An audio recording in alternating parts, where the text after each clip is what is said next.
Well, hello, and it's so good to be back with you today on the Faith to Change Your World broadcast. This is C.R. Scott, and I'm glad to be here today with you as we explore again all of the things that God has given to us by faith. You know, I am convinced that the man or the woman who is determined to live by faith is going to see the supernatural, miraculous power of God flowing in their lives, even on a consistent basis. Again, I'm glad to be with you this morning. I believe that the things that I'm going to share with you today are going to be so very important, and it's going to bless you. And I just ask that you would just really just get your Bible with me. We're going to go to the Word of God, and we're just going to explore the great things that God is telling us how to receive from Him by faith. Let's just pray for just a minute. Father, I thank you again for this platform, this opportunity that you've given me to share your word with these, your people. Father, I believe that there's someone here today who have a desire. They're hungry, they're thirsty for you. I believe there's someone here today, Father, who needs to hear a word from you. And I believe that you're speaking that word today. So I thank you that you're thinking through my mind, you're loving through my emotions, and you're speaking through my vocal cords. Also, I thank you that you've already anointed ears to hear, hearts to believe and receive. And because of that, Lord, great things are happening in their lives. Now have your way in this broadcast. May your word go forth in power and in demonstration. May there be clarity and understanding along with revelation. And all that you do, we will be careful to give you and only you all of the honor and all the praise. In Jesus' name, amen and amen. Faith to change your world. You know, the Bible says that without it, it is impossible to please the Lord. Before we go into the Word of God, I like to make Bible confessions. The Bible lets us know that the power of life and death is in the power of the tongue. We have the ability to speak even as God spoke. As a matter of fact, in the book of Genesis, when it speaks about how God, when He breathed into man the breath of life, actually He spoke into man. And the Bible says that he became a living soul. But the original text of that says that he became another speaking spirit. So you see, we who are living for God, who have received Christ in our lives as Lord and Savior, and have acknowledged God as our God, we have the ability to speak even as He speaks and has spoken. So get your Bible with me. You can lift it up in the air, put your hand on it. Just repeat this after me. Let's make this confession together. This is my Bible, and I am everything that it says that I am. I have everything that it says that I have. I can and I am doing everything that it says that I can do. I am a believer and not a doubter. I am a doer and not just a hearer. I understand that faith comes by hearing, and hearing by the Word of God. So today, I am hearing the Word of God. My faith is growing. My understanding is increasing. And I am living the life that God has created me to live. I believe this with all of my heart. And that's why I'm bold enough to confess it with my mouth. I am framing my world by the Word of God. For God's is the kingdom. Because I belong to Him, I'm in that kingdom. For God's is the glory. Because I belong to Him, I share in His glory. And for God's is the power. Because I belong to Him, I've got power also. So it is, so shall it be, forever and ever and ever. Amen. What a powerful confession. You know, we live by words. Jesus, when He spoke at a time when He was being tempted and tested, He said, man must not and should not live by bread alone or by natural substance alone, but by every word that proceedeth out of the mouth of God. The greatest thing for us to live by is more than just food and drink or natural substance.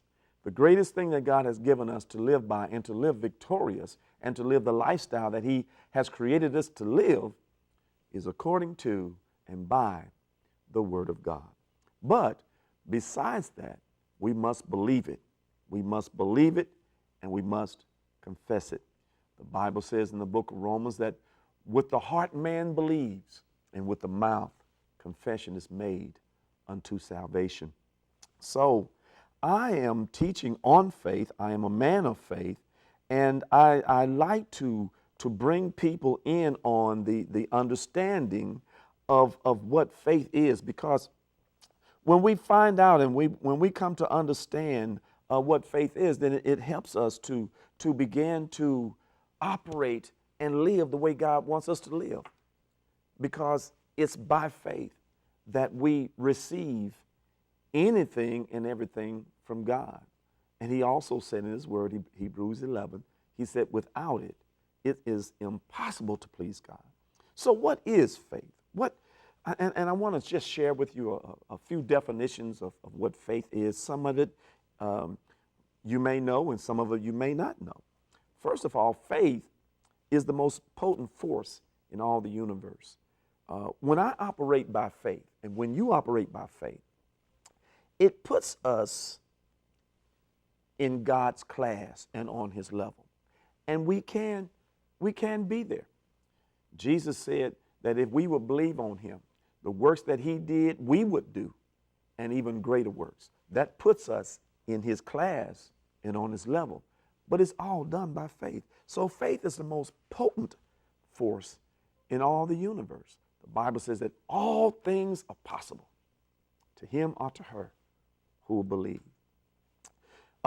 In Mark 10 and 27, Jesus said, with men it is impossible, but with God all things are possible. Faith actually is the lifestyle of the believer. It's the way we live. It's not just operating at different times for different things, but it's the way we live on a continual basis. It's how we live. The Bible says the just shall live by his faith. So if the people of God learn this and began to walk by faith, we will see more things happening in our lives. We will see more of the promises of God manifested in our lives. We will be less stressed. More of us will be healed and more healthy. We will live more powerful, vigorous lives for God. We'll be more effective for him. We will be more effective and more productive even for the kingdom of God. So it's all done by faith. Also, faith is a practical expression of confidence and assurance. First of all, in God. Second of all, in his word, but also in yourself. See, we must believe God first, but then we also must believe his word and what he says. But then also we must believe in ourselves, that we are able, that we are capable to believe God and to experience and to do all that he has said we can do. So faith is very, very, very important for the life of the believer. Faith is also a spiritual entity. It's not just a mental substance, but it's a spiritual entity. It's what brings a man into a shame-free realm of life. The Bible says they looked on him and they believed and they trusted, and their faces were enlightened and they were not made ashamed. I know without a shadow of a doubt that when we put our trust in God and we begin to anchor our confidence and our assurance in him and what he says, he will not let us down. He will not allow us to be put into a shameful situation. As a matter of fact, he said in his word, he said, I'm watching over my word and I'm hastening to perform it. So God is always ready. He's always able to confirm his word when it is believed, when it is expressed, when it is confessed. He's always there to make sure that it happens. Faith is also the principal determining factor of every man's status. Wherever you are in life is based off of what you believe. Whatever level in life that you have accomplished, that is based off of what you believe. Actually, men and women live by faith every day, and a lot of times they don't realize they're exercising it. But the Bible says that God has given to every man the measure of faith. Also, faith is a producer of good reports. You'll find in the 11th chapter, in the second verse, speaking about the saints of God who were put into the hall of fame in regards to walking by faith. It says that by faith, the elders obtained a good report, or that was their reputation. You know, I am determined to not only just live by faith, but when people speak of me and when people are around me, they will know he's a man of faith. Why? Because it brings glory and it brings honor to God. That's just a few definitions of faith, and I'm going to share even more as we continue with this broadcast. But now I want to take you to an area of Scripture that I believe is going to be a blessing to you today. If you have your Bibles, I'm going to do a little reading, and I want you to follow along with me. This area of Scripture that I'm going to is going to be in 2 Chronicles, the 20th chapter. I'm going to start at the first verse, and I'm going to do a little practical teaching today. I love to open up the Word of God. I love to read. I'm an avid reader, and I love to just sit down a lot of times just with the Bible and a cup of coffee and just sit down and just read and meditate over the Word of God. That's my best quiet time, when I can just spend my time in the presence of God and let Him speak to me through His Word. So I love to read the Word of God. I love to study the Word of God. And I love to explain, because really I found that living for God is not really complicated. It's really simple. Jesus said, He said, if any man will come to me, let him first humble himself and then also seek His face. And then He also said something that I thought was is so impactful. He said, come and learn of me. Come and learn of me, learn about me, learn from me. He said, you will find that my yoke is easy and my burden is light. So living for God is not complicated. It does not consist of lists of do's and don'ts that's hard and complicated for us to live. But living for God is the best life to live, but it also is very simple. It's just a matter of getting an understanding. You know, in the book of Proverbs, it says in that 4th chapter, around the 7th verse, it says, wisdom is the principal thing, but out of all you're getting, get an understanding. I believe that as we come into the understanding and the knowledge of the Word of God and how God expects for us to live, what He expects for us, of us, and what He expects for us to do and His desires for us, I believe things will become less complicated and more understanding and more simple. So anyway, let's go to the Word of God. Again, 2 Chronicles, the 20th chapter. I'm going to start at the first verse. Hopefully I can finish everything that I want to share with you today. I'm a pastor of series. I very seldom just teach one message at our church, but when I get into studying and God is speaking to me in my preparation for messages and things that I'm going to share with His people, I can tell right away when it's going to be a series, because I understand there's no way I can say, God, everything that you're telling me to say in just one session. So I speak more in series than just individual messages. And I know it's because God has so much to say on every topic. We'll just start 2 Chronicles again, 20th chapter, the first verse, and just read along with me. I'm going to do some reading. I'm going to stay close to the Scriptures as I can, because I want to bring some clarity to some things in the Word of God, but I also want to encourage you today, because I know that I'm speaking to someone who needs encouraging. It reads, it came to pass after this also that the children of Moab and the children of Ammon, and with them other beside the Ammonites, came against Jehoshaphat to battle. This was King Jehoshaphat, one of the kings of Israel at that time, and he was a king over God's people. Then there came some that told Jehoshaphat, saying, now I want to stop there and say, I have found that as we walk in life, there are many complications, there are many challenges, there are many things that we're going to face in life, and especially as we walk with God. And I don't know many people at all. As a matter of fact, I don't know anyone who's not having some kind of faith challenge or some kind of life challenge in their lives right now. And I know that the difference that will be made, whether we can overcome these things or not, whether we can be victorious over these things or not is based off of our knowledge of God, but also our faith in God. So it doesn't matter what you're facing today. I want you to know that you can still be victorious. You can still be delivered from whatever you're facing. You can still have the victory, and you can go beyond that and live. There is a life for the Christians and for the people of God. Getting back to the second verse, it says, Then there came some that told Jehoshaphat, saying, There cometh a great multitude against thee beyond the sea on this side of Syria. And behold, they be in Katzanom Tamar, which is in Engedi. And Jehoshaphat feared and set himself to seek the Lord. Now, it's nothing wrong sometimes with us being afraid, because that's a natural emotion. That's a natural feeling. But we should never get to the point to where fear overtakes us, to the point to where it paralyzes our faith. See, faith will overtake anything that comes against you if you stand and you keep believing and don't let whatever you're facing influence you to back off of what you're standing.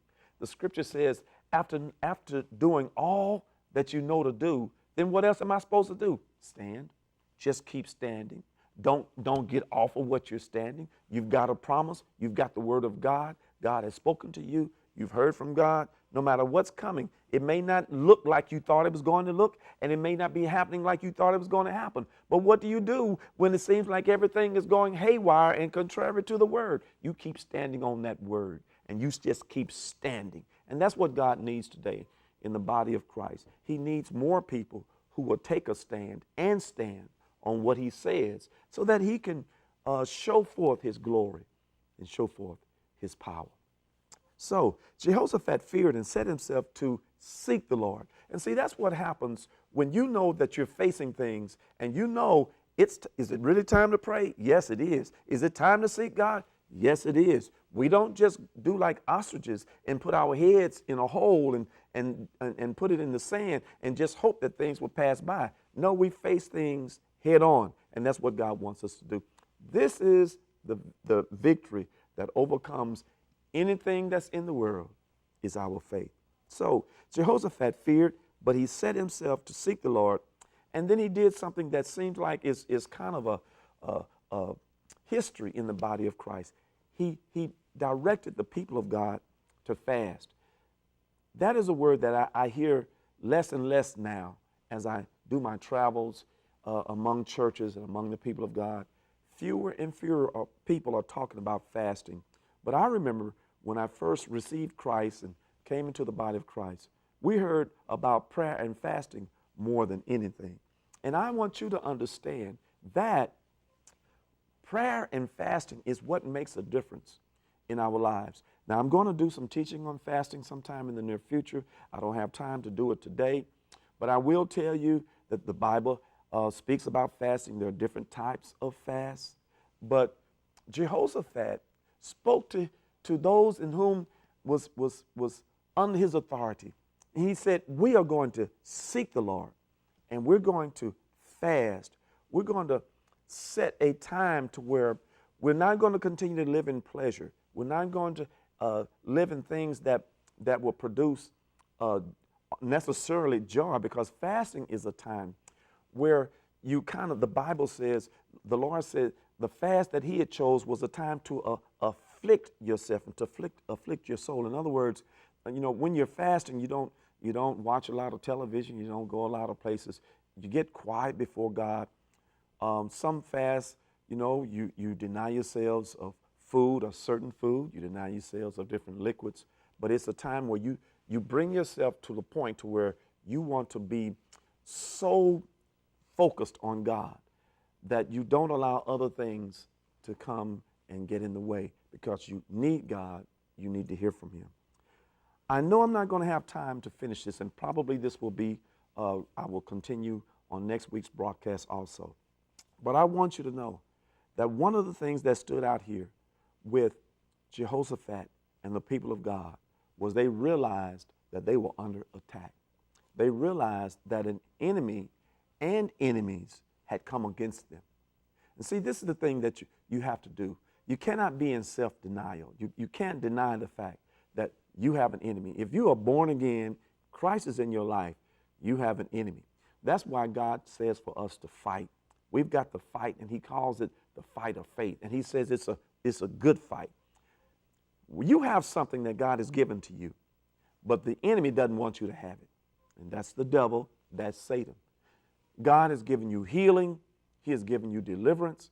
He has given you victory in every area of your life. He's even given prosperity for the people of God. But the enemy does not want us to have these things. He's given us peace. He's given us joy. He's given us happiness. He's given us fulfillment in life. All these things God wants for his children. But we have a common enemy who doesn't want us to have it. So we have to understand that in order for us to receive, to enjoy, to live out what God wants us to have, we've got to stay focused. We've got to walk in and live in understanding.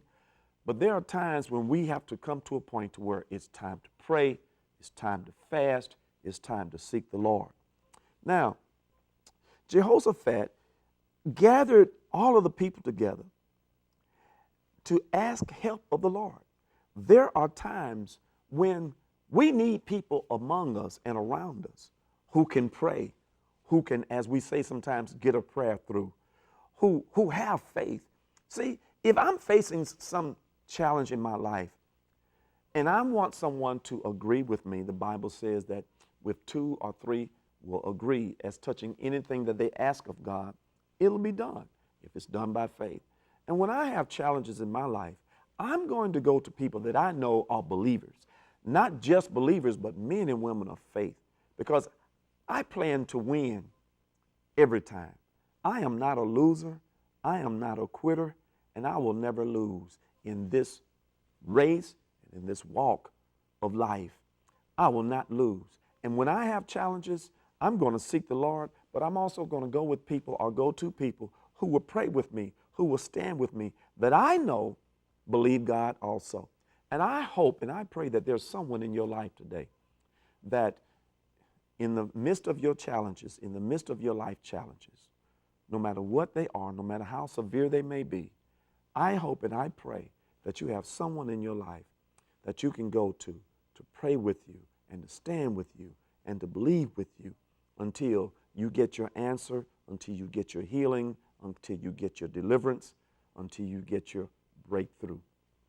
I want to pray with you for just a few minutes before the broadcast ends, because there's someone right now who's having a life challenge. And just like Jehoshaphat, it may have brought fear to you. You may have gotten a bad report.